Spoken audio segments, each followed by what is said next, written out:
to farmers that when they produce, there will be market for their produce. And that is why in our manifesto, we have emphasized on agri-business. The marriage between agriculture and industry. Industry will serve as the huge market to buy from agriculture. Industry, again, because of the 24-hour economy policy, will have to employ a lot of people, including the children, the grandchildren, the siblings, and the nibblings of these farmers. And so all these people who were hitherto dependent on the farmers will now be empowered economically to contribute to the resetting of Ghana. Then on the issue of agric extension, Mr. Chairman, agric extension is very, very important in modernizing agriculture, because the extension officers serve as an intermediary between research and the farmers. They are the facilitators and the communicators. They help the farmers to make their decisions. They help the farmers to accept and adopt modern techniques of farming. Without them, agriculture cannot develop. Unfortunately, in Ghana, the agricultural extension officer to farmer ratio is around 1 extension officer to 1,500 farmers. Mr. Chairman, reading the handing over notes, they have indicated that currently every extension officer is serving 1,765 farmers. Even if you use the 1,500, and because of the peasant nature of the farms that we have here, assuming every farmer has 3 acres of farm, it will mean that one extension officer will have to visit 45,000 farms, 45,000 farms within a space of 4 years. And so there's the need for us to employ more agricultural extension officers. The assurance I can give to the committee that because of the priority that we have given to agriculture, as you rightly mentioned, in our manifesto we have indicated that agriculture is going to be the engine, the pivot, the fulcrum around which all the economic activities will revolve. And therefore, we'll make sure more of these people are recruited to push the agenda forward. On the issue of irrigation,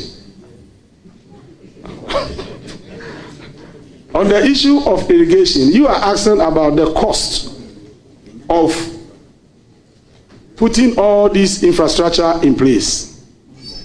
We have done the costing. But I can tell you that the cost is likely to change because of the inflation that we are experiencing today. And so I have the cost as at the time we were putting our manifesto together. And it will be inappropriate for me to put that figure out as that is not the figure we are going to use to put up the infrastructure. So, Honorable Boama, you have been here for a long time. You know the procedures. As soon as the budget is presented and this issue is provided, the cost will be indicated in there for us to debate. It is premature for you to raise this issue here. Thank you very much. Very well. I will now give the floor to Mr. Chair. Honorable Chief Whip. This is a follow-up.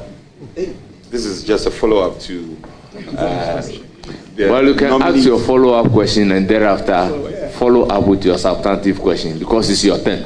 Okay. So, Honorable Nominee, let me commend you. I have no doubt that you will be able to live up to the billing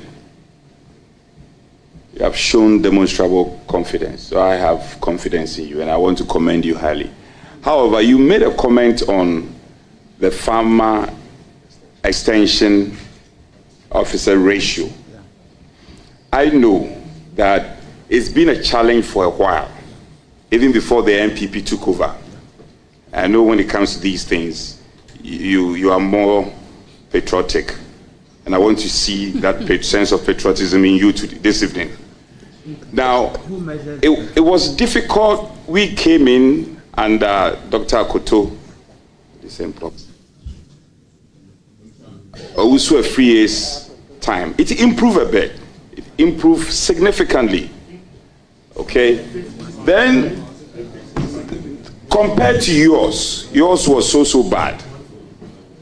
So if it's a question of farmers to extension ratio, you don't really have the moral right to come and be describing how bad the situation was. So we did well. Dr. Akoto did very well. Would you agree with me on that?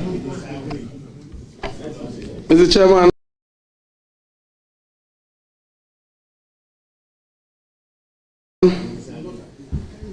I recall vividly that this issue has been debated upon on the floor.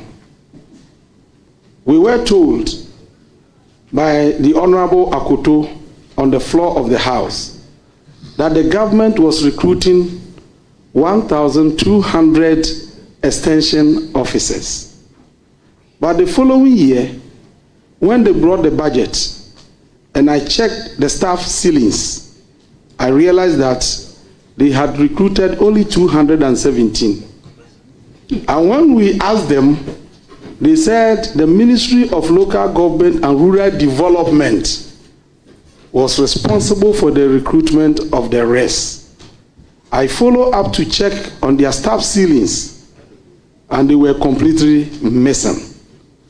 And so, leader, sometimes, apart from what we hear on the floor, we have to go beyond that to ascertain whether the paper information is in consonance with the reality. Okay, that's fine. Maybe we'll have another day for this debate. Yes, sir. Yes, we'll have another day for this debate. Not today. He's not ready. He's not ready. Where he's seated? Oh, leader. Oh, sorry. So, Honorable Nobini and a friend, you have been eloquent on agribusiness, and I hear you use that expression a lot. Are you able to elucidate and also contextualize it in the current situation we find ourselves as a country? What do you mean by agribusiness? In what context? Thank you very much, Mr. Chairman. Mr. Chairman, agriculture is simply the growing of plants and the raising of animals. But agribusiness focuses on profiting from agriculture using technology. And so in the current situation, agribusiness is anchored on production, processing, transportation, and distribution. And so we have a situation where there is no link between agriculture and industry.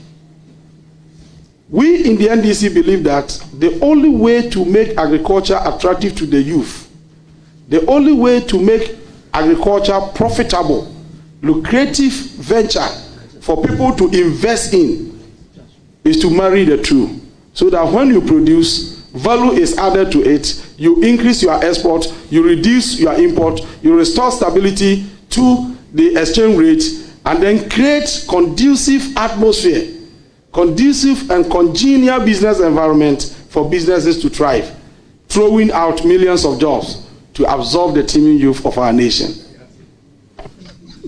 So, any further question? Yes. Please go ahead. Mr. Chair, the nominee knows that changing the mindset of our teeming farmers to switch from the normal subsistence and cutlass and hoe has been a challenge for a very long time. It is easy to say that, well, it's a challenge and therefore we are going to encourage our youth to go into it. What will be the narrative? What are you going to do? You have 4 years. What are you going to do to change this thinking? It is not easy as you're saying it. I have done some consultancy for MEDA, and you go to typical areas where our farmers are. And it's about subsistence farming. It's about what they want to eat. They farm what they are going to eat. So farm, excuse me to say, to the mouth. Exports only is considered when we are looking at free zone companies, and foreigners come and flood this space and take over. I just wish that 4 years from now, we can have evidence to say that indeed we have changed the mindset and the thinking of our farmers and our youth. I don't know how you're going to do this. It's not going to be an easy task. Many a time we find this thing, we state them in our manifestos. This is not the first time your manifesto is talking about agribusiness. It's not the first time. So look into the microphone and tell the teeming Ghanaian youth what you are going to do. I have confidence in you, but it's not going to be easy. What are you going to do to translate these matters practically? How differently are you going to approach this? Mr. Chairman, first and foremost, we are going to launch a program akin to a champion's Operation Feed Yourself. Under that program, every Ghanaian, every household would be encouraged to own a home garden. At least we should take advantage of the rich soil to produce the basic vegetables that we need in our homes. We are also going to encourage institutional farming. Under this, every secondary school in this country will be made to own a farm. We are going to liaise with my brother, Honorable Haruna, if given the nod, the Minister for Education, to recruit laborers for the secondary schools to help them prepare school farms. Mr. Chairman, if we are able to do this, if for nothing at all, we can reduce the cost of school feeding. We can also improve both the qualitative and the quantitative aspect of the food that is served to our students. Then again, we are also going to encourage the churches and the Muslim entities. Already, some of them are into farming. We can talk about the Savior Church. They are into serious farming. We can talk about the Pentecost Church, the Christo Asafo Church, and many others. I cannot mention all of them. And Seventh-day Adventists and all of them. We want to encourage all of them to also invest in farming. Mr. Chairman, nature has blessed us with land. Thank you very much, Honorable Nominee. I'm not taking it. I just want to thank the nominee. So go ahead with your question. Okay. So Order. Yeah, it's Honorable Eric. Do I have your attention? Mr. Chairman, you have my attention, except that I suspect some kind of a breach of, contract here. Because just before when I entered, you told me that, oh, my brother asked for you, I won't ask you any question because you are capable. But you are bombarding me with a lot of questions. Mr. Chair, my friend knows that we both know each other. And I'm doing this because of the people of this country. Great. Just between the two of us, I could have decided not to ask you. But people, our Ghanaians are listening to you. And they need to hear some good words from you. That's right. Eric, let me test your knowledge on this. Okay. Smart agriculture, Yeah. sustainability, Yeah. climate change. You know, these are current words that are used in the current narrative in terms of sustainability, green agriculture, and all that. How are you able to situate this in our situation? And this may be my last question. Thank you.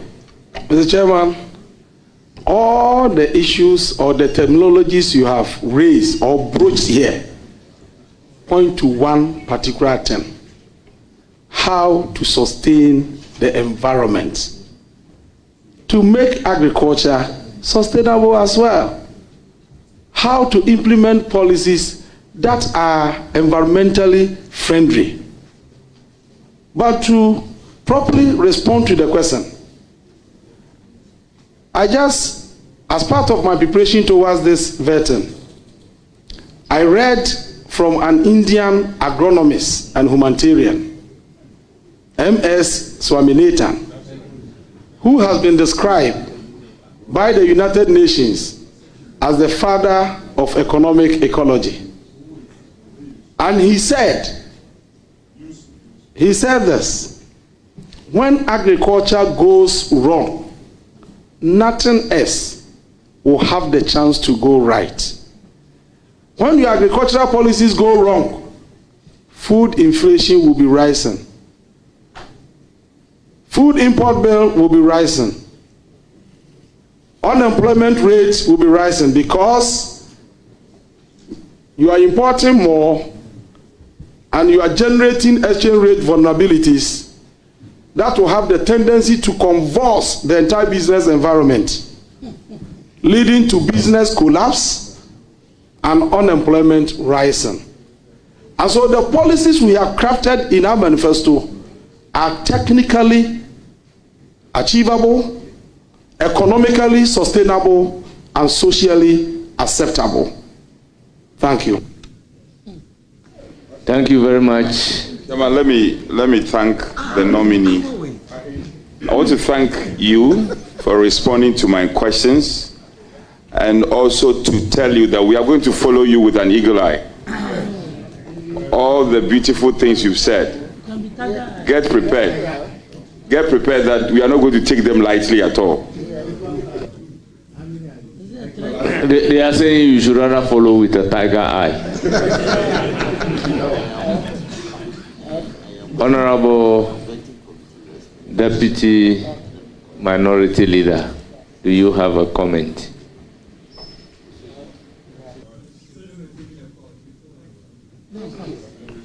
Thank you very much. Honorable nominee. Congratulations. Thank you. Yes. I know that you have a number of beautiful programs that you want to roll out there. But I have a responsibility because we were in the chamber when we passed our affirmative action bill into law. And you know very well that in pursuing these programs, we have to take into consideration the women and some marginalized groups. And these people always face barriers to land ownership and access to credit. How will you tackle these systemic issues to create a more inclusive agricultural sector as you are proposing out there? Thank you. Thank you very much, Mr. Chairman. Mr. Chairman, according to a report issued by the World Bank in 2021, in Ghana, 44.1% of women are employed in agriculture. My view is that it is a good thing. The only problem is that they are confronted with challenges like their male counterparts. But I think the issue relating to credit has already been addressed. I did mention that we will establish Ghana Agricultural Insurance Scheme, under which will subsidize agricultural insurance to direct agricultural lending and allow the banks to offer credit to our farmers. And so the women in agriculture will take advantage of this opportunity to access credit to expand their farming activities. And then you also raise the issue of land acquisition. I think that has also been dealt with when we talk about the land banks and the fact that we want to prepare the lands, allocate to the farmers, deploy the extension officers, and make sure they deliver. Thank you very much. Honorable, yeah, you want to? Yeah. Chairman, just a quick follow-up. On agro-insurance, I know countries like India, I think India, Kenya, Zambia, and a few others in Africa are doing it. I don't know if you have reverted your minds to the need for actuarial scientists to do some good work on this. Because it's a good thing though, but if you want to bring it to in our country, you have to check on all these variables. Even the Insurance Act may have to come under an amendment. Maybe you have to think about it well, because if you are going to say, I am going to take you on, because I'll be filing questions very soon.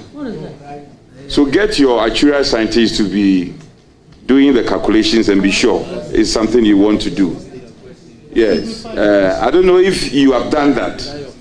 Mr. Chairman, yes, a follow-up.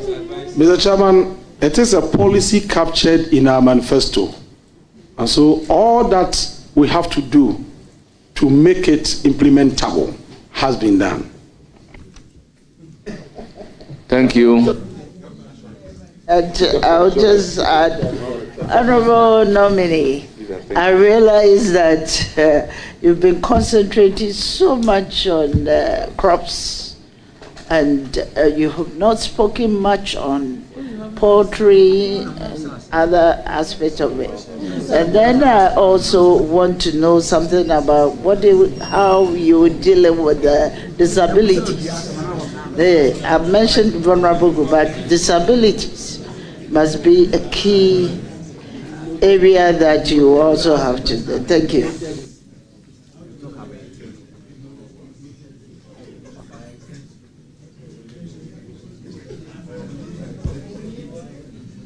Please, your response, the poultry. Mr. Chairman. Oh, you've noted it.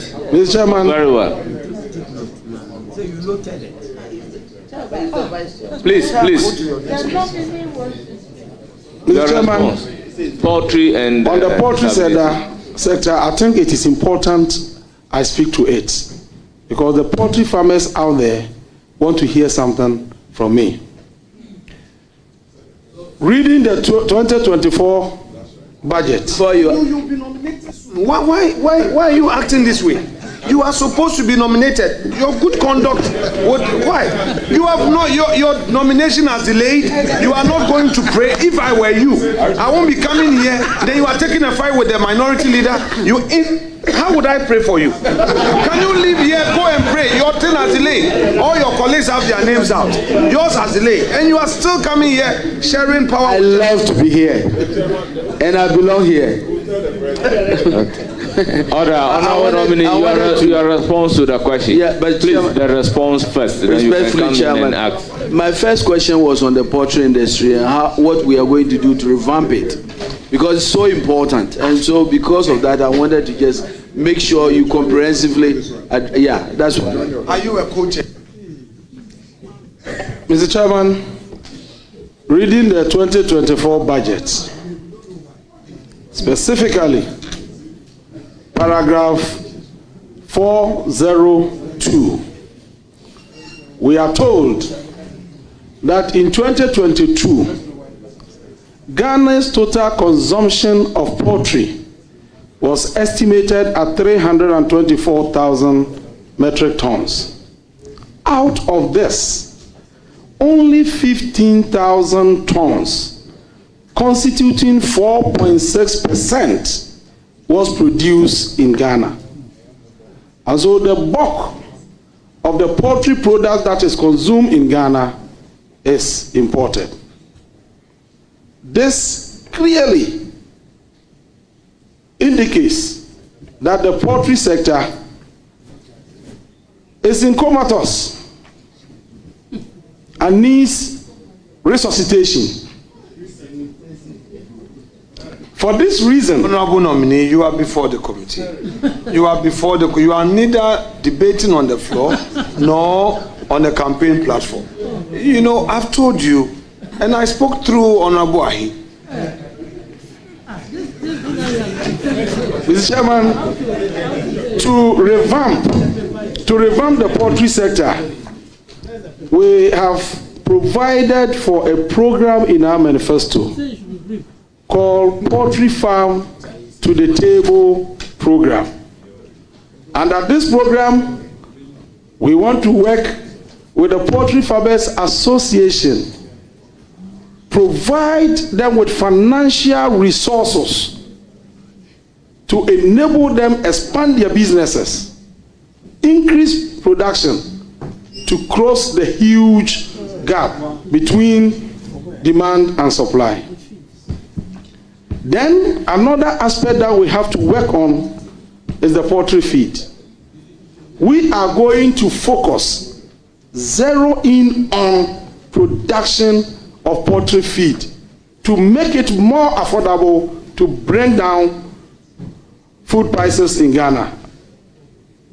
Mr. Chairman, reading the Ghana Statistical Service report, they indicate that food inflation, which came to 23%, has increased to 27.8% on the back of rising prices of eggs, which clearly means that we have to push a lot of resources into that sector to revamp it. And it is against this background that President Mahama, on his campaign trail, announced one of the important programs which became famous in this country. This appears to be a presidential manifesto thing. It's as if you are adoring yourself, preparing to take over from jail. This is not supposed to be the approach. I've already spoken to you. We've not taken a break. Mr. Chairman, I agree perfectly with you, but I think that we will do a great disservice to the people of Ghana if I don't seize this opportunity to explain the Nkukon Kitenkete program. So I wanted to use this opportunity to explain the Nkukon Kitenkete program as part of the measures we will roll out to revamp the poultry sector.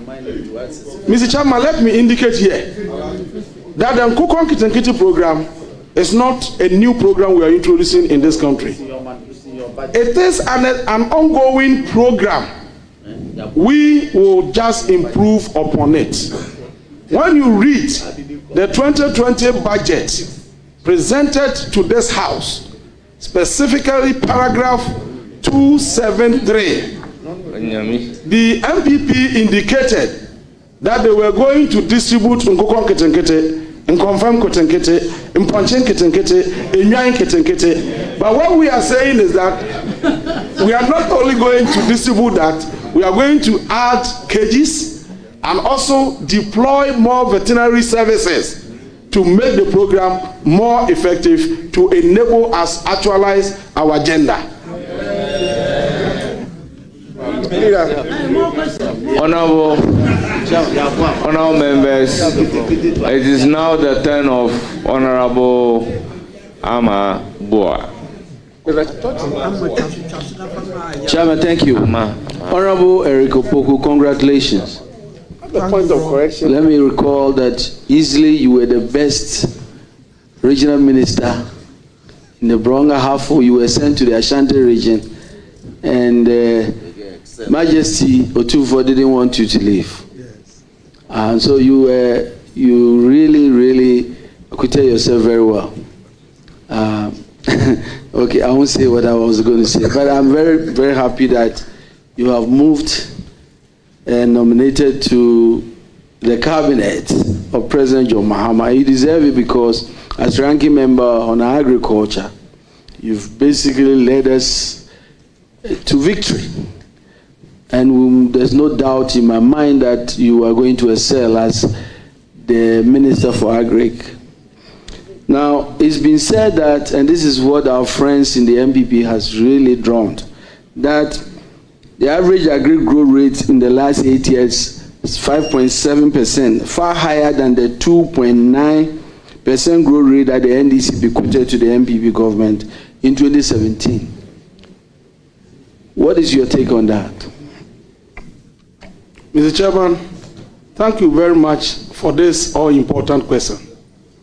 It is an argument that has been made on the floor and on several platforms. And I think that it is appropriate for me to seize the opportunity of this occasion to dissect the issues for proper comprehension by all Ghanaians. In the first place, it is inappropriate for anybody to attempt to compare an average growth rate for a period of 8 years with an average growth rate for 1 year. Let's assume that the two represent average growth rate for 2 individual years, and then do the comparison. Mr. Chairman, what is the importance of agricultural growth rate, of increasing agricultural growth rate, if within the same period, I hope the Honorable Former Minister is listening. He's going to town. What will be the relevance of an increasing agricultural growth rate if within the same period that you have recorded the growth, your food inflation is skyrocketing, putting a lot of Ghanaians into poverty? Already the World Bank has established a positive relationship between food prices and the number of people in the poverty zone. When your food prices are going up, the number of people into poverty increases. Again, what is the relevance of the growth rate if at the time of the increase, your food import bill is above $2 billion United States dollars? Let it be recorded here today that in 2016, when the agricultural growth rate was 2.9%, food inflation was around 8%. In fact, it is on record that Ghana recorded its lowest food inflation in July 2014 under John Dramani Mahama. And the highest food inflation has been recorded in January 2023, and is now hovering around 27%. And so in fact, my understanding of economic data is that it is the mathematical representation of the economic activities of the people. And so at any point in time, economic data and the economic life of the people must say the same thing. If economic data is found to be in conflict with the real life of the people, then economic data is massaged. This is not contestable. Thank you.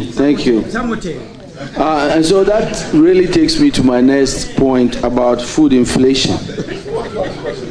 Oh, please. You want to close?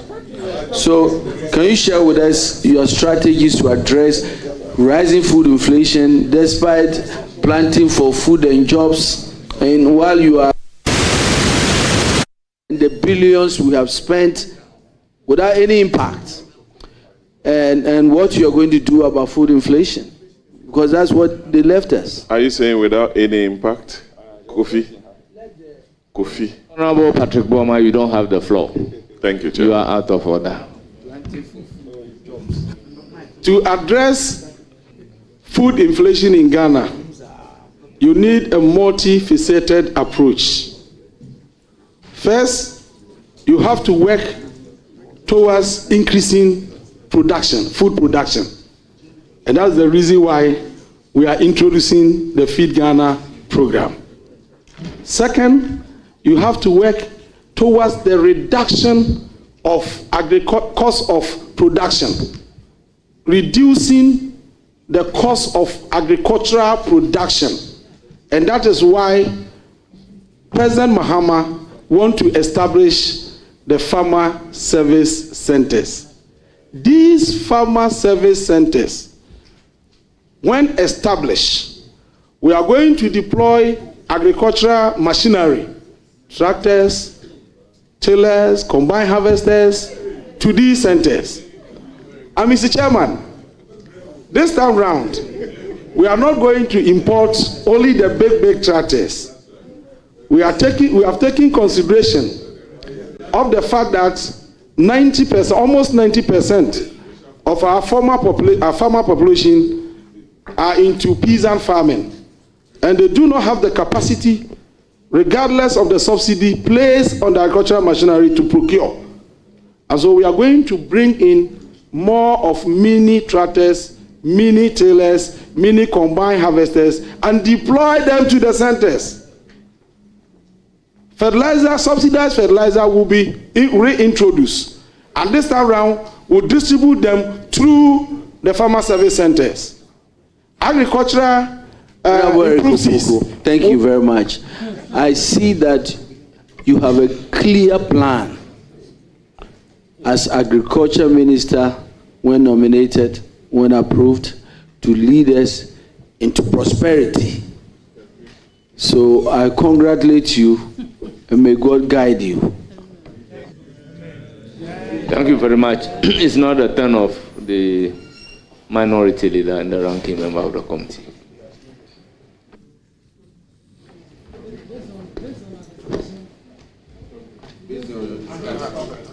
Hello. Campaign manager. Extensively. ECOWAS campaign manager. Man that made you speaker in West Africa. The man that made you speaker in West Africa, your campaign manager, is talking. My respected senior colleague, let me first congratulate you on your nomination.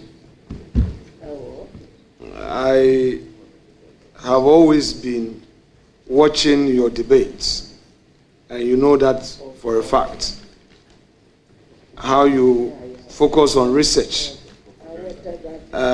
even where you are doing political mischief, you interlace it with some unimpeachable facts that is difficult to rise on a point of order against you, and whoever does so does it at his own peril. But that said, it's admirable to watch you on the floor, and I'm sure the young ones who are determined to learn are able to tap into your political wisdom. Anyway, this evening, I want us to have a little discussion on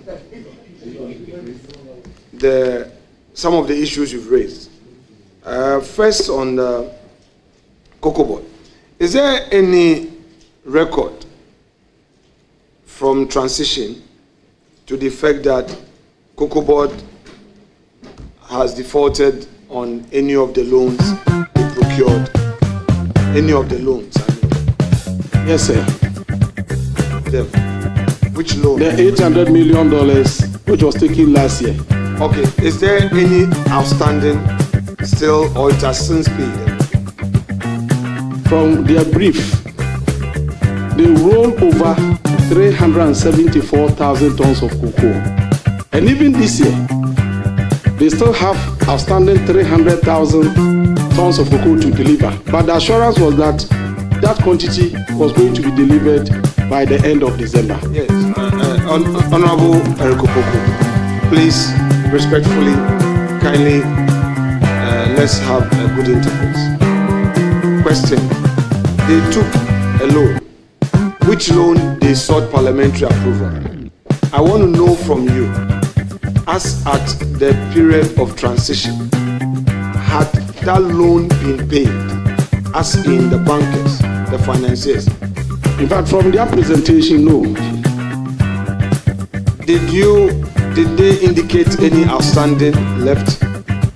But as we speak, from their presentation, their indebtedness is to the tune of 26.54 billion Ghana cedis. And they indicate that 5.37 billion must be paid this year. Honorable nominee, you are not paying attention to this. But I don't mind. I mean, facts are facts. Facts are facts. But I just also want us to be fair to other stakeholders in the industry who have been in public service, who will not have the benefit of being with us to ask some questions. You get my point? So I am guided accordingly in asking you my questions. So I would encourage you to pay attention to my question. So I repeat, the $800 million that they sought parliamentary approval, which approval Parliament granted, per their records to you, has it been paid? No, Mr. Chairman. There are some outstanding. Yes, Mr. Chairman. But are you able to tell us how much is outstanding? I'm able to tell you the quantity of cocoa that we have to deliver to be able to pay that. And if you want me to calculate the value, I can do it. No, don't worry. I'm asking that if the figure is not readily available, I'm fine. You can furnish me at a later date. All right? I just wanted to know the syndicated loan, how much of it is outstanding if it has not been fully liquidated. If you say so, and you don't have the exact outstanding, that is fine. All right. Thank you. Now,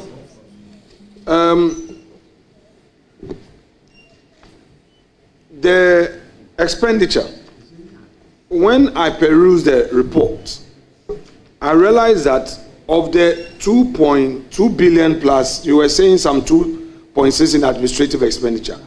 Did you realize that in that was a 900 million, 900 million went into compensation? Mr. Chairman, what compensation? Oh, compensation is compensation. No, for compensation those for what? The rehabilitation that was done.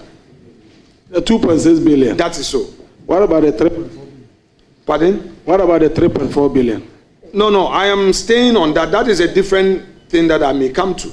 I'm saying that in the 2.6 that you're referring to, in it is a 900 million for the compensation for the rehabilitation. That year, the 900 million was the total investment made by Cocoa Board in cocoa production. The 900 and something million was the total investment. But what I'm saying is that 900 million is founded on that expenditure in the 2.6 that you're referring to, correct? But I'm hearing this for the first time. You may check. Okay, thank you. Please, thank you. Now, the producer price, I'm not an agroeconomist. We learn that Chamber of Parliament is a place we all learn. I'm neither an economist. Mine is the law. But I'm happy to put to you this question so that you can explain to me. Now, the producer price of cocoa, is it based on the spot price at the world market or that which is achieved through CMC's average price as negotiated? If you recall, in 2022, Mr. Chairman, Honorable nominee, by the way, I'm answering the question. No, just to remind you that it's your leader who is asking you questions. You know. It's based on the price. If we do forward sales, we will approve that in Parliament, and the price would be mentioned in the agreement, so we know. If it's about spot sales, you use the average price in the world market. In your view, what should be the best approach? It depends on the mechanism employed by the board to finance cocoa purchasing. If we adopt the forward sales method, you know the exact price at which you're selling. If you opt for the spot sales, you monitor the price in the world market and take advantage when the price is rising. But in the case of this year, the predictions are all over that there is shortage, and therefore price of cocoa will go up. And so it will not make sense if you engage in forward sales and lock up. Honorable nominee, you are involved in a lot of research, are you? Yes, sir. And your colleagues, some due diligence report I have, has your colleagues describing you as an honest person to deal with. I therefore know that politics is politics to you, and facts will remain facts to you. May I know from you, from your earlier submissions, you were very clear that the world market price of cocoa has increased as a result of the shortage in supply of cocoa worldwide. That in mind, would you agree to any suggestion to the effect that Ghana is also suffering from low production because of mismanagement? I mean, in all fairness. Mr. Chairman, in all fairness, you are partly right. Because in Cote d'Ivoire, the reduction was around 28%. In Ghana, it was over 45%. Honorable nominee, you remember, no, you were not with the Finance Committee. I've been with the Finance Committee for some time. No, I'm talking about 2013. When I came into Parliament, I served on the Finance Committee, and my respected uncle, Honorable Collins Dauda, he was on the committee with us. We'll talk about his story someday. He calls me Miwafasi, you know. In this very room, in this very meeting room, Honorable Setekwe, the then Finance Minister, met with us. And this was when he was bringing his media budget, and he wanted to discuss some pertinent issues with us as a Finance Committee. This is what they had to say, that the cocoa sector was suffering low production as a result of the Galamsey activities, and many people were cutting down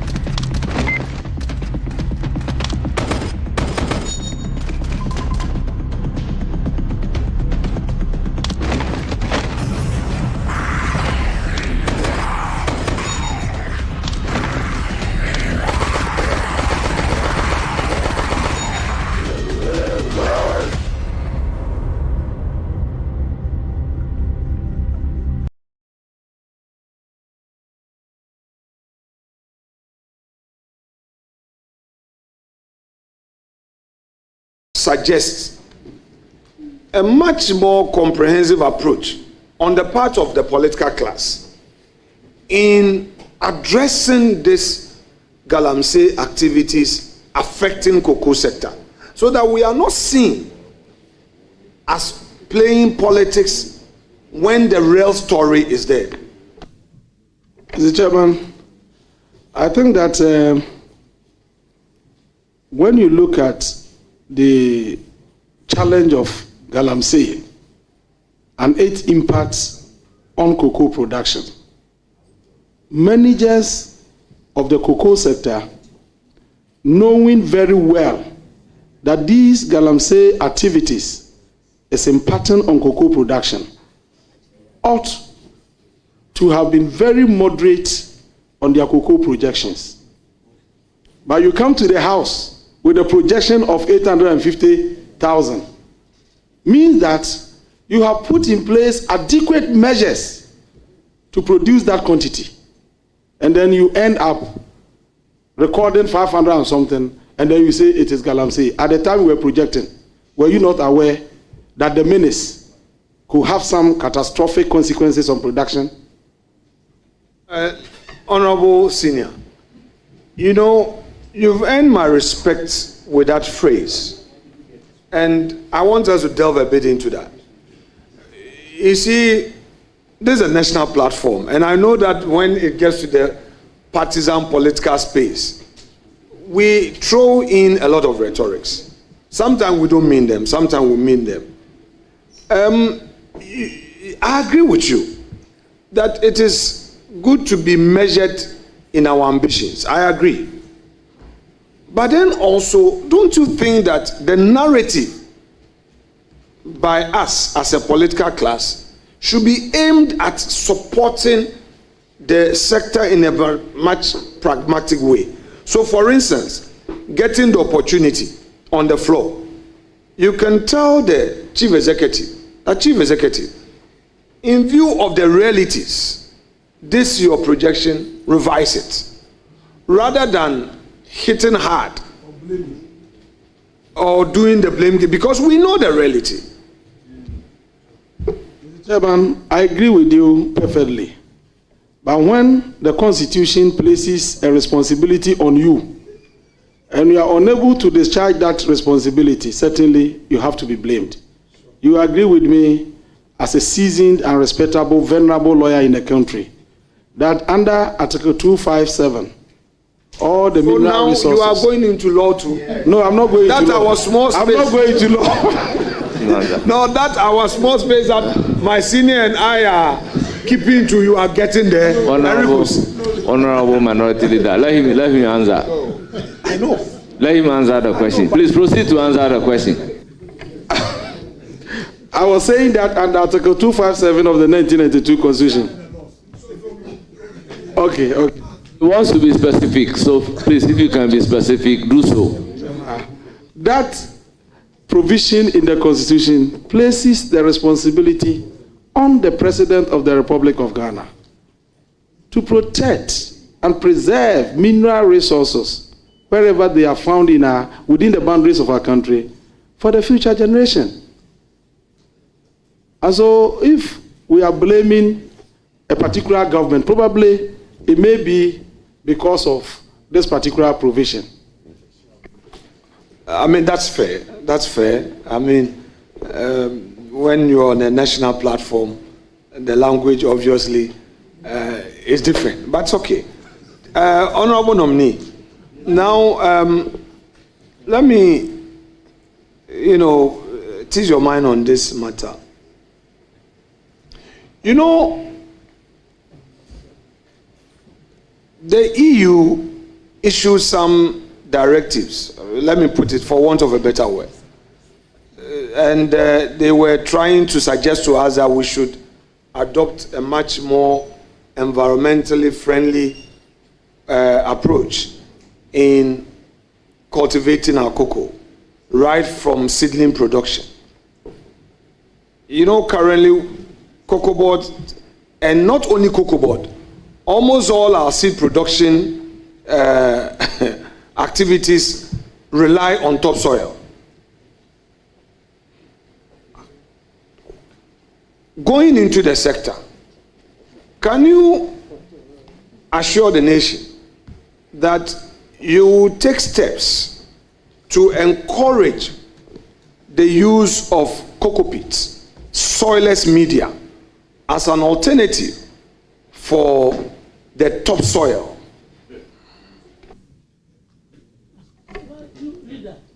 Mr. Chairman, we have the experts in the sector, and normally their recommendation informs policies. And so if in the wisdom of the experts, it is something that can help our nation advance the cost of production, why not? We'll go with it. So, but would you agree with me that the topsoil as a means of producing seedling is a real problem? Chairman, I mean, considering the state of... we have a way of treating the soil. Very well. How can Burkina produce more tomatoes than Ghana?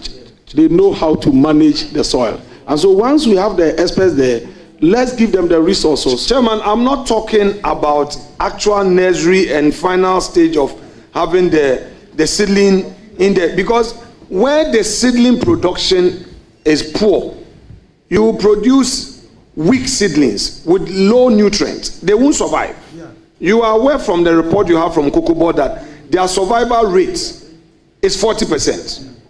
That is the mainstay of my question. That would you want to encourage an alternative means? Yes, Mr. Chairman. Very well. That's assurance I needed you to give to the country.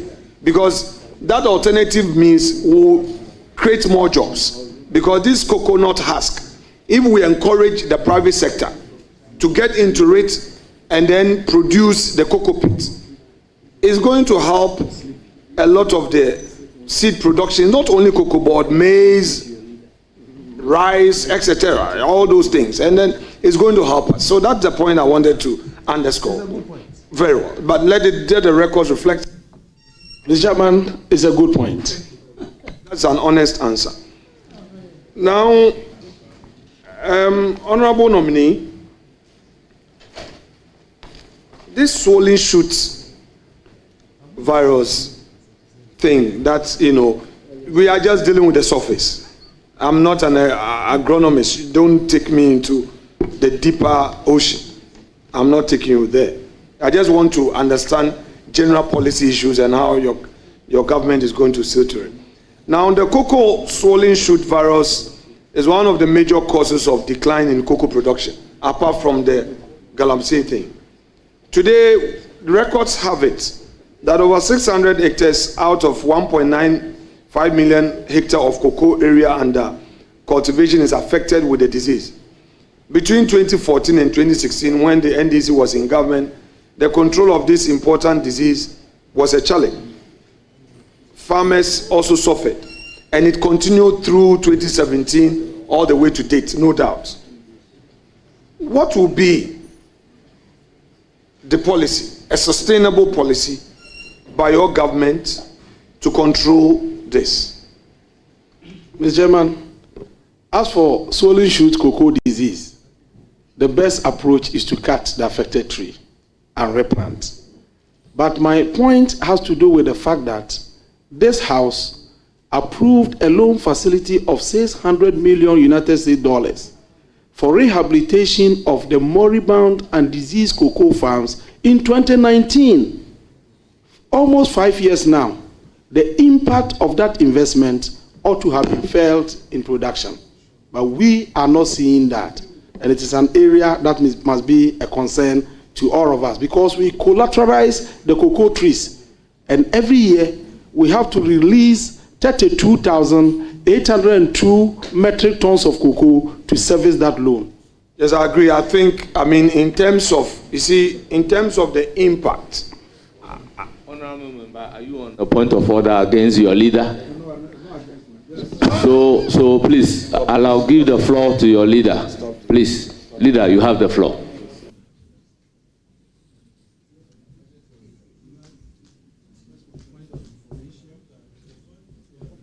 Chairman, thank you very much. I'm talking about the impact that you talked about. The rehabilitation, as you rightly stated, started in 2019. We are in 2025. So it's only 5 years away. Cocoa production will peak around the 12 to 15 years. So yes, the peak. No, the hybrids will start yielding from 2 years, but you'll be getting only a few posts.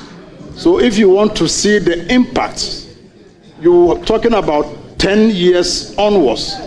Yes, so you don't expect to get the impact today. Fortunately, you are in government today. So when the yields start to go up, don't claim the entire credit for yourself. You have to credit the... Honorable Iwepoku, I think let's take it easy. Let's take it easy. The issue is not about he taking credit or otherwise. I think the thrust of the matter is the impact. And he was suggesting that in his view, the impact is yet to be felt. And I think it's a fair point. The issue of the time lines is another issue. I mean, and I just want us to be fair with him. He isn't criticizing, or he's not saying that the policy has failed. All he's saying is that the impact is yet to be felt. Eric, if I got you right. Right. So as to the time for that maturity to be felt, it's a different matter. So I'm sure, now back to my next question. Would you agree that under the system, it will take a longer period for the full impact to be felt after this rehabilitation exercise from the experts? Mr. Chairman, if you say the full impact, I will agree with you. But at least the impact must be seen now. I agree. I agree too. I agree too. Now, let's get into this. You talked about Nkukong Kitinkiti. Well, I heard it from His Excellency President Mahama. And for me as an entrepreneur, knowing the pressure from our youth on all of us as a political class, beyond the political rhetoric, I believe that if it is implemented, it will help the youth. Because a lot of them are dejected in this country. They don't have jobs, and the pressure is on us. You've already answered that steps will be taken. But let's go up north. You know, some 12 years ago, there was this same beautiful idea.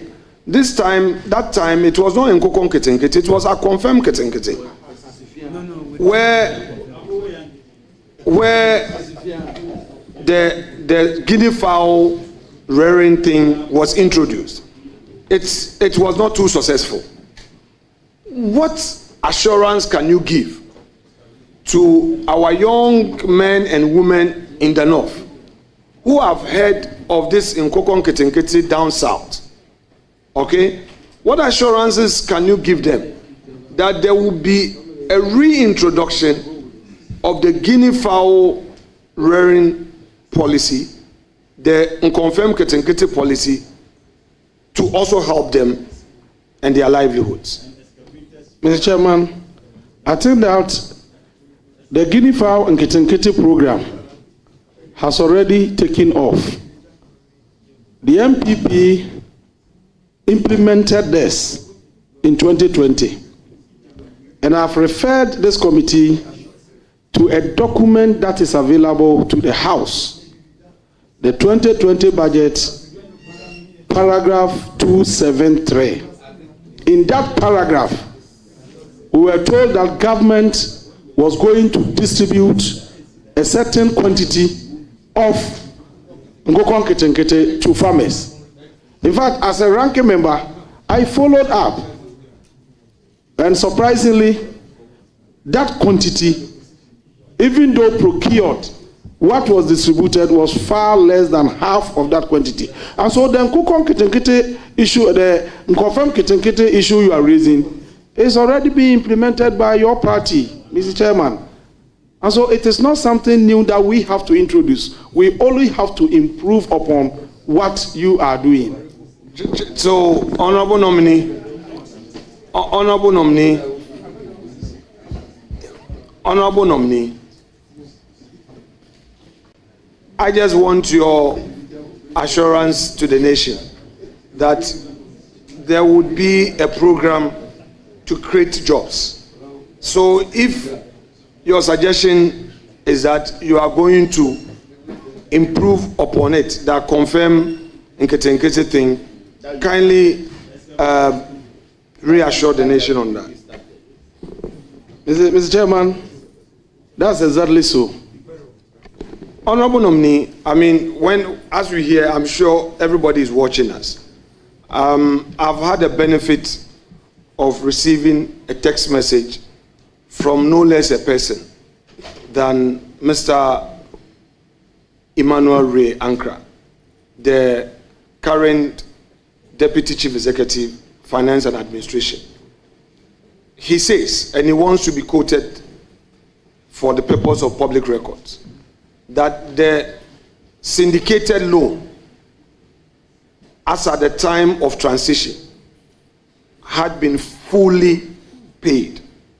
The syndicated loan, not other indebtedness. He says that I should actually quote him, and that he believes that there are other facilities that perhaps, if you can refer to and later come back to us, you would confirm yourself that for the syndicated loan, it's been fully paid. All right. So it's not a question I'm asking you. I'm just providing this information. When you are discharged from this committee, it's not an end in itself. We can all interrogate issues. So just for us to cross-check. Is that okay? All right. Honorable nominee, now let me go into other... Mr. Chairman. Okay, sorry, I thought... Mr. Chairman, I think Do you have a response to that? Yes, I referred to the handing over document that was given to us. Yes. In that document, they indicated that they owe the market 374,000 tons of cocoa, and that they have rolled it over to this year. If that is not related to syndication, I don't have any problem. Okay, Chairman, with respect, I like the honesty on the part of my respected senior colleague, and that is one of the things I respect him for. You see, because they do the forward sales, okay, at least these are basic things that I know as a member of the finance committee. Because last year they could not sell as they projected. You are right in suggesting that they have some outstanding pledges to the market. That is different from the syndicated loan. And so I think that you can check. Mr. Chairman, are you implying that after or aside the syndicated facility, they did another arrangement to sell cocoa without recourse to us, another forward sales without recourse to us? No, Chairman, said yes. No, Chairman, with respect, Honorable nominee, you pay attention to me. Chairman, with respect, I think you answered it by saying that the impression you had was to the effect that they had some 360,000 tons to supply, which they had already pledged, and they had rolled it over. What you were clear, which I agree with you, was to the fact that you assumed that that was part of the syndicated loan. Mr. Chairman. Yes, please. It is a fact stated in the document they gave us that they owe the market 374,000 tons of cocoa. Okay, if we have not taken their money, how would you own them? No, Eric, Bojidi. You know, it is different from a syndicated loan. No. If they owe the market, it's not the same as owing a bank. So I am saying that let's be fair to them. You cross-check again so that we bring clarity to this matter. I think that we can always bring clarity. So let me proceed with the next question, if you don't mind. All right. Chairman. Questions more.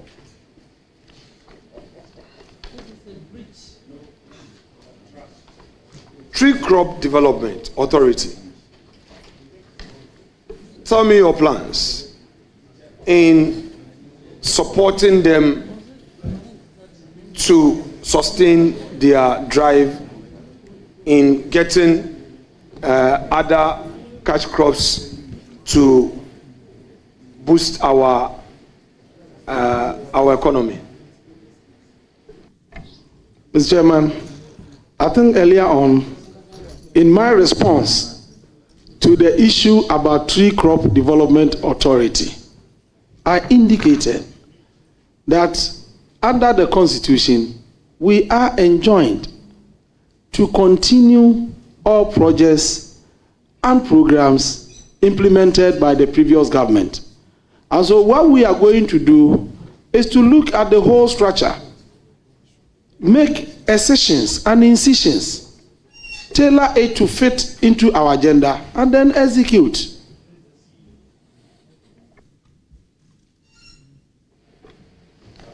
Honorable nominee, let's come to your manifesto, please. Your manifesto. I just need a small explanation on your manifesto. Mr. Chairman, I thought at the beginning, when I wanted to fully respond to the questions, my understanding was that you wanted me to limit so that you also be brief. It appears you are in breach of this arrangement.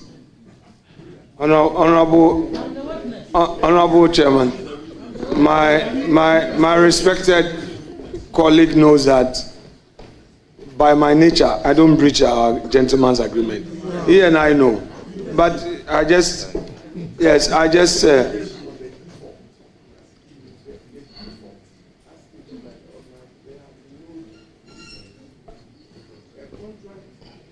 Honorable Brian Achampon, it appears disrupting. Please. He's on the floor asking a question, and out of the mic, you cannot be engaging him. Thank you very much. Leader, you have Honorable nominee, you know, under the caption in your manifesto, Agriculture for Economic Transformation Agenda, you indicated that the NDC government will create farm banks within the agricultural zones to ease access to land and irrigation facilities. Well, you and I are aware the complexities in the nature of our land tenure system. How really do you think this is feasible? Mr. Chairman, if an individual in Ghana today wants to acquire land to engage in farming, he will get it.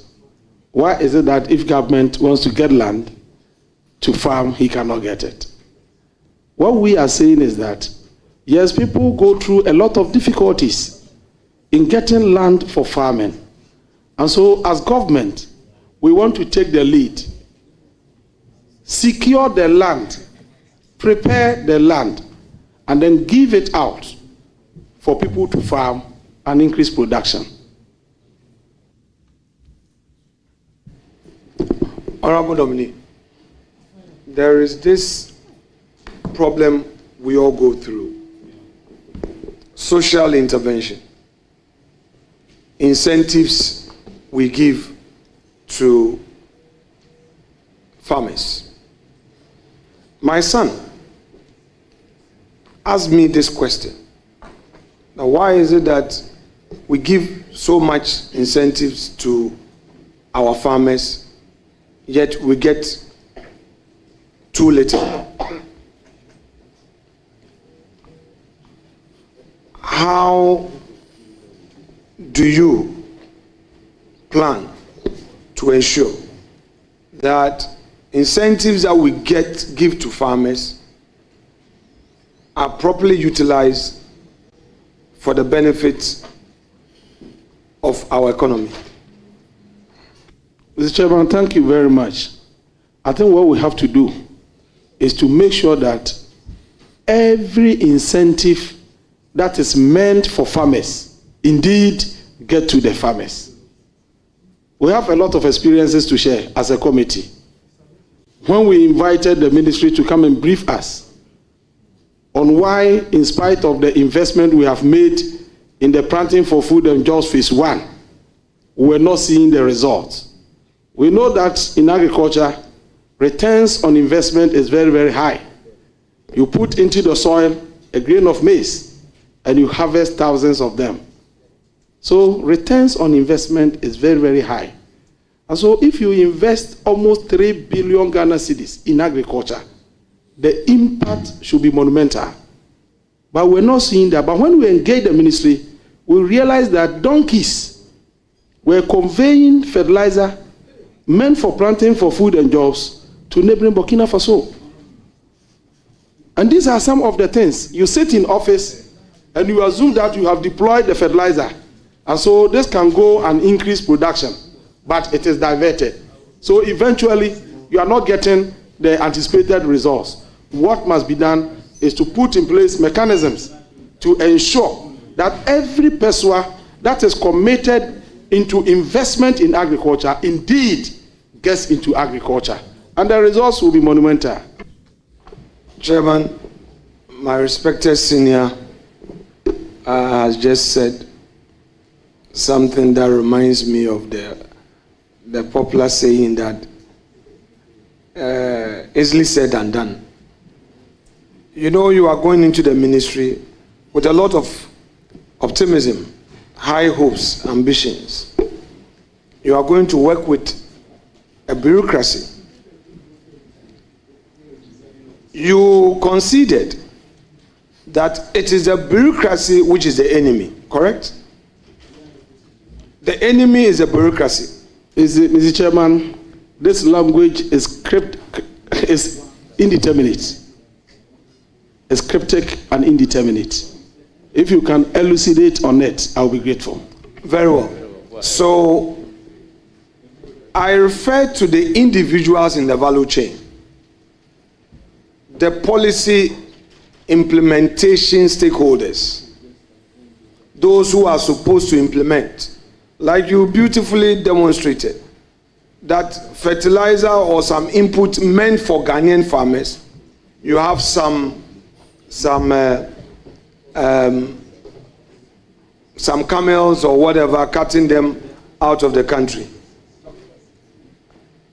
It is not the minister who has failed, but it is a system that has failed.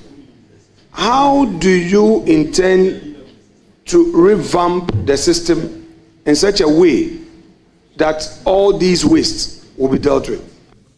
Mr. Chairman, my understanding of leadership is that the leaders will set the agenda.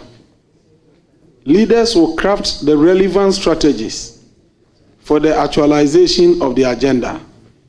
Leaders will mobilize people behind those strategies to work to make it happen without counting the cost.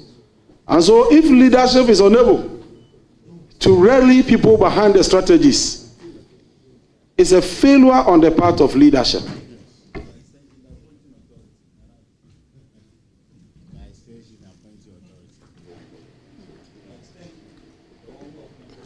Honorable nominee, you talked about some insurance for the sector. Are you aware of the Ghana incentive-based risk-sharing system for agricultural lending? Mr. Chairman, I'm aware of GESEL. Okay, so this new insurance scheme, is it an enhancement or is something new, respectfully? Mr. Chairman, it's different from GESEL. You know, GESEL, their modus operandi is different.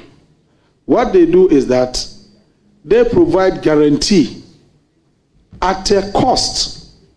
And so when they come in to guarantee for the farmers to take the loan, they add 2% to the interest rate. This will overburden the farmers. And looking at the structure, how can the numerous peasant farmers benefit from this arrangement? And that is why we intend to introduce the Ghana Agriculture Insurance Scheme, which will be feasible, which everybody can associate with, and indeed bring a lot of farmers to be part of it. So you agree with me that climate change is a major issue affecting the agro sector, particularly cocoa? Mr. Speaker, it is a global challenge. Yes, I agree. I agree that globally we have the challenge. But let's narrow it to Ghana. You would agree that in the Ghanaian agroeconomy, climate change is a major factor, particularly in the cocoa sector? Mr. Chairman, this is a trite knowledge.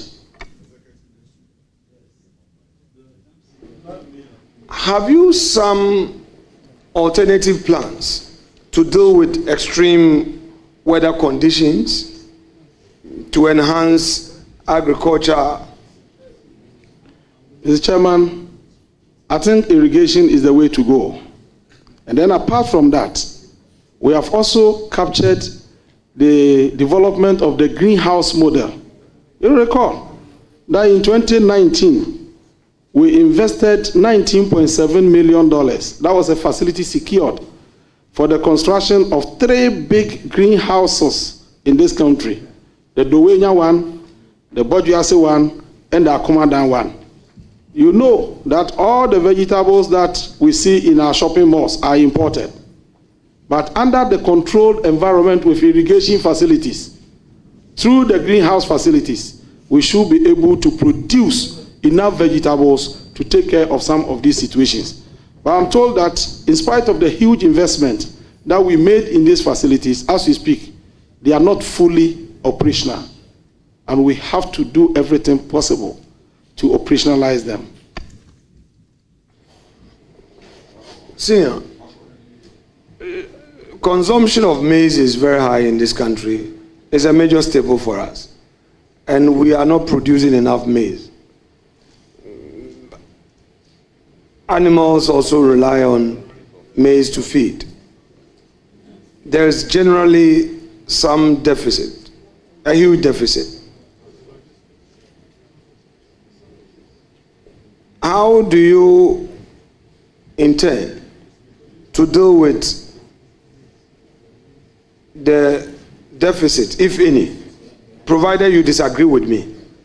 Mr. Chairman, you are contradicting the position of your government. I've asked you a question. No, please. No. Take the answer. Chairman. You pose a question. Honorable Ranking. Chairman, with respect. Honorable Ranking, with all due respect, you pose a question to the nominee. The nominee is about to answer the question. You can disagree with him, but candidly allow him to answer the question. Please.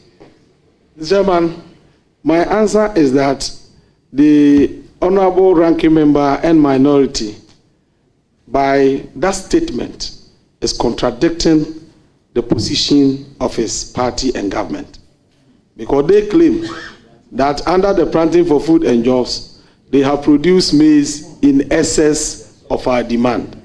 This is a position I have continuously challenged, and it is good that today you are being patriotic enough to collaborate that position I've held for several years. Chairman, from where I sit, I ask you questions, and yours is to answer. And I put a question to you hypothetically. I did not rely on any data. I put to you a hypothetical question, and I concluded by saying that if you disagree, what is your position? So I do not want us to introduce politics. So far, we've been doing good. not introduce politics and my government and your government. You know, you and I don't go that path. So I'm pleading with you. So far, you've done well. Let's take away any partisan politics from this engagement. It's not going to help. Now, let me ask you the straight question. What, Mr. Chairman, I must indicate that I do not intend to engage in any form of politics here.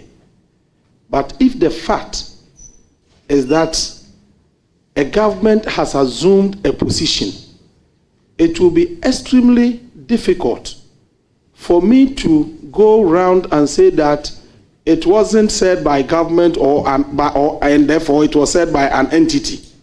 I think that under our rules and based on the oath we have taken, we have to be candid to the good people at all times. And then you also urge me that as I appear before you, I must be candid. And that's exactly what I'm doing. That's okay. That's okay. Honorable nominee, do you have any public data to support our maize production levels, as to whether as a country we've been successful in producing sufficient for our consumption, or that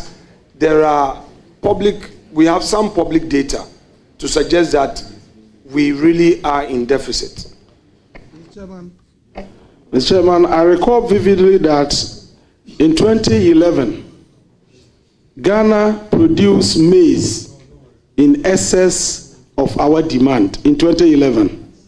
And that was the reason why SRATE, which is a department under the Ministry of Agriculture, recommended to government for the establishment of buffer stock to come into the market, buy the excess produce over demand, stock them to keep prices at reasonable level as a measure to protect the farmers, and then release them during the lean season to also protect consumers by preventing prices from skyrocketing.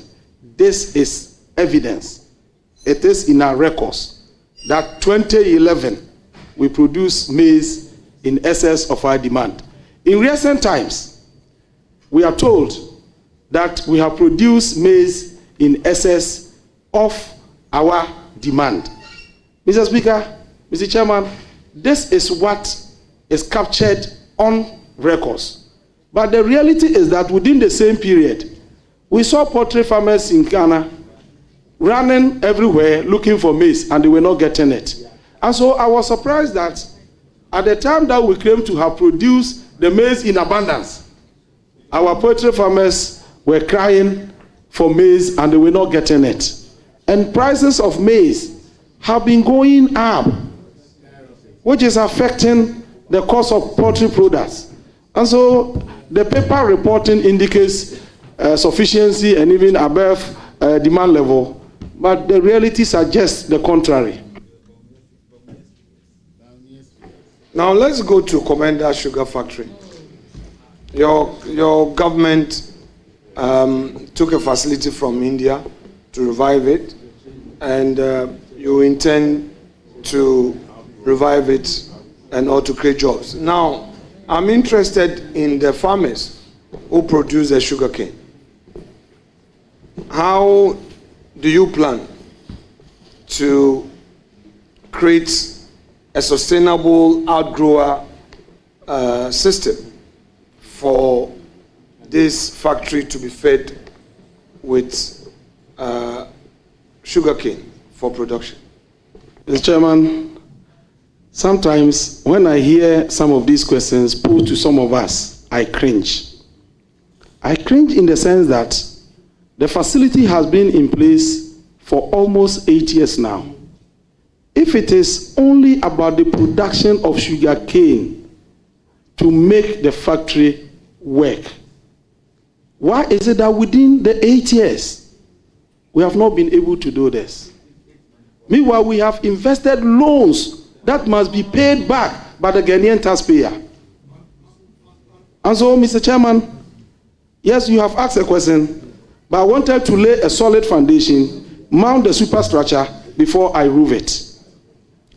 What we are going to do is that before leaving office, you recall that Parliament had approved a facility for the farmers to produce sugar cane to feed the factory. And we wanted to ensure that we produce sugar cane from January to December, so that we can ensure continuous and uninterrupted supply of sugar to reduce the huge sugar import bill confronting our nation. And so, Mr. Chairman, given the nod, even though it falls within the purview of the Ministry of Trade, we will work in tandem with them to ensure effective implementation and operationalization of the factory. Honorable nominee, our poultry industry is having some challenges as a result of cheap importation of poultry products. First of all, do you agree that they are having some challenges? Mr. Chairman, I agree perfectly. I agree perfectly that we are having serious challenges in respect of poultry production in Ghana. And I'm here to recollect one major policy intervention rolled out within the last 8 years to increase poultry production in this country. I'm here to recollect one. It's the honorable nominee. Honorable nominee. Yeah. Ericus. Yes, sir. Senior Ericus. Yes. Professor.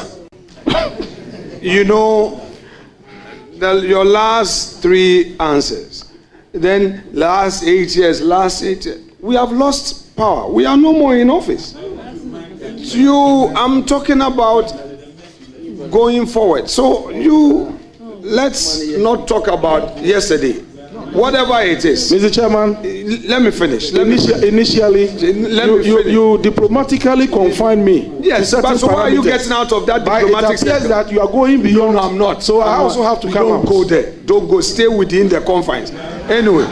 Then, honorable minority leader, you should also stay within your limits. That's all right. Eric, we are staying within a certain whatever. Anyway, let me take you to Winneba.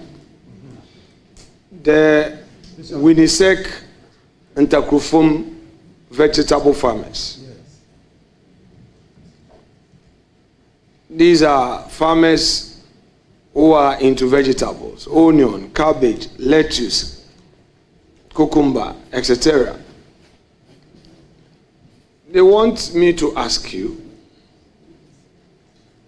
how assured they should be of your leadership at the Agric Ministry. Mr. Chairman, we have in our manifesto a program called Vegetable Development Program. We are going to encourage these farmers to form cooperatives. And through the cooperatives, we can make finance, credit available to them. Through the cooperatives, they can access support from the farmer service centers. And we import a lot of onion. According to MOFA, every year we spend around $24 million to import onion from Niger. Again, we import a lot of tomato. In 2018, tomato importation cost our country $99.5 million.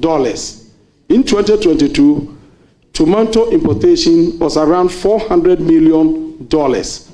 And so there is the urgent need for us to focus on the production of these specific vegetables as a means to reduce the food import bill and restore some kind of restoration to the exchange rate regime. And so, Mr. Chairman, just indicate to your people that the hope they anticipated in President John Mahama has arrived, and that we are going to cause them to jump into ebullience. To be enraptured. Honorable nominee, my final my final point, not a question to you per se, but like I did with Honorable Harun Idrisu. You are one person who is respected by your colleagues. Can you share with the Ghanaian youth how you've gotten this far? And that is my final question. Mr. Chairman, in life, there are certain basic principles that you must hold on to if indeed you want to rise. Humility must be your hallmark. The fear of God is the foundation for everything. It is the beginning of wisdom. And with humility and the fear of God, everything is possible to achieve. It is with these two principles that by God's grace, I appear before you the third time for vetting. Mr. Speaker, thank you.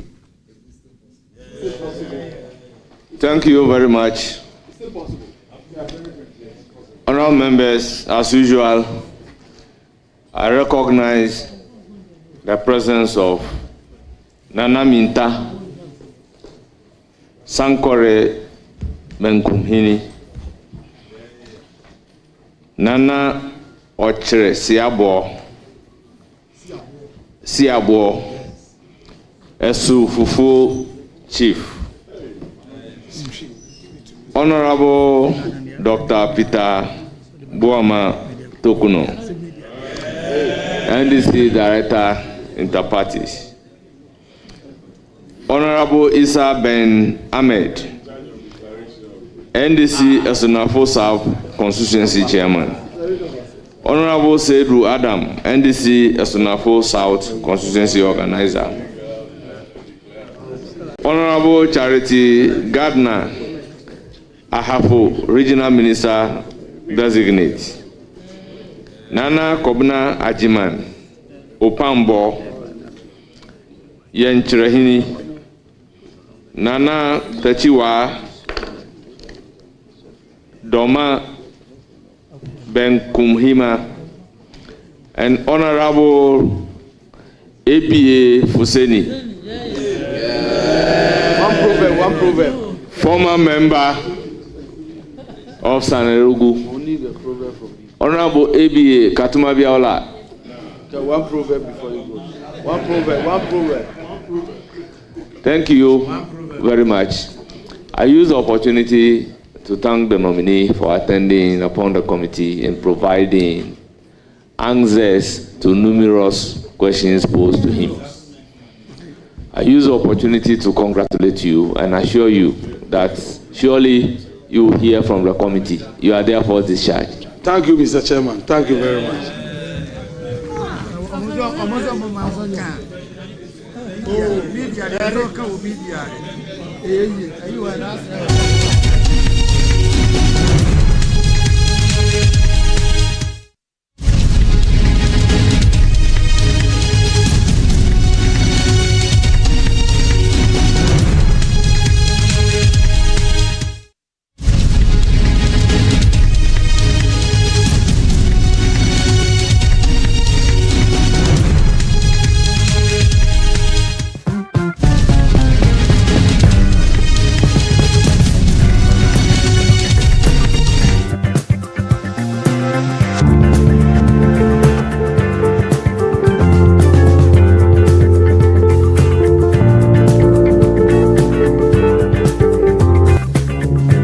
Every day, people have money emergencies.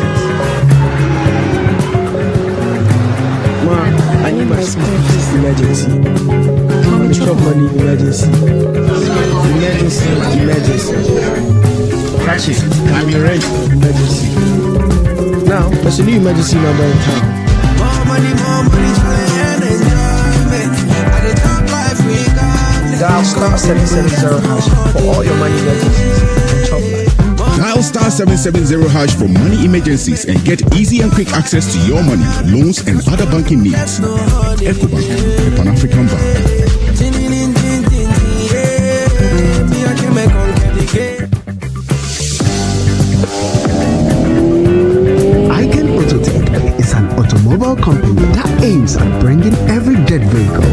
life through the swing of our magic wand of latest technology. At Icon, we put smiles on the faces of our customers by mending and fixing all accident vehicles and brings them to its normalcy. We also give your vehicle that touch of elegance through spraying, be it in our working space or through our home services. And due to our 360 automobile services, we are bent on resolving your electrical, AC, and many other problems you encounter with your vehicle. Locate Icon Autotech at Tema Community 25 behind MF Estate or call 020-878-7048 or email us on service@iconautotech.com or visit our website at www.iconautotech.com.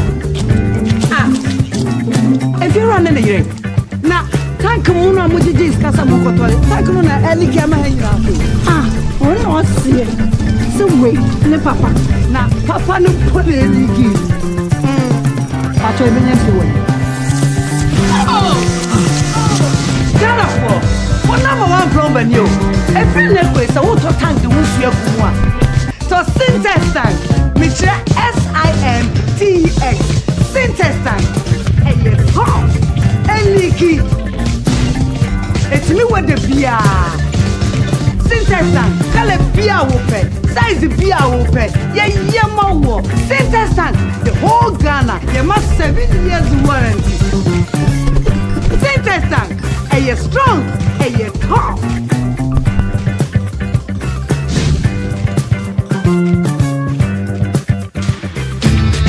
To us trendsetters, to us fashion lovers, to us who flex with beautiful to make an attractive fragrance, to us who sing of our magnificent life, daring to feel different today means impacting a pleasant scent. For tomorrow's dawn, feel good, feel strong. Together let's break these rules and set new ones with slam. Together let's break these rules and set new ones with slam. Every day, people have money emergencies. Ma, I need my school fees emergency. My chop money emergency. Emergency. Catch it. I'm ready. Emergency. Now, there's a new emergency number in town. More money, challenge and enjoyment. At the top 5 we got. Dial *770# for all your money emergencies.